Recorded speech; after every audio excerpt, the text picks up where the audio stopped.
Takriban watu 16 wamefariki na wengine kadhaa kuuawa nchini Ukraine kutokana na shambulio baya kuwahi kutokea la ndege zisizo na rubani lililotekelezwa na Urusi katika mji wa magharibi mwa Ternopil, ambapo jengo moja refu lililengwa na mashambulizi hayo. Hii ni TriGen Media.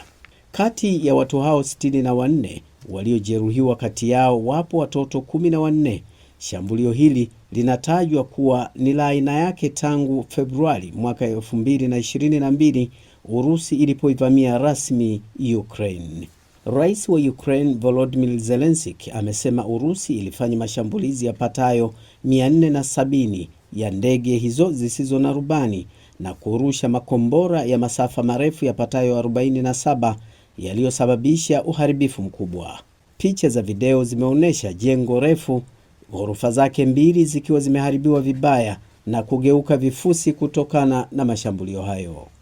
Mzozo huu na vita kati ya Urusi na Marekani umeongezeka katika siku za hivi karibuni.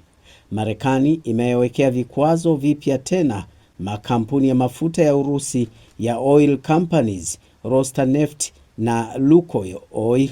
Hata hivyo, kwa sasa Urusi inaendelea kufanya majaribio yake ya makombora yake ya masafa marefu yajulikanayo kama Burevestnik chini ya maji.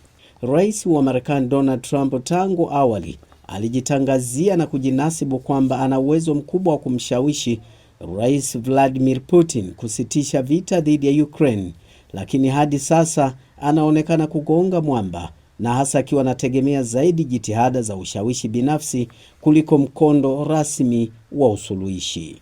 Hata hivyo, mwanzoni mwa muhula wa pili wa utawala wa Donald Trump hadi sasa kuna dalili za wazi kwamba mafanikio yanafifia.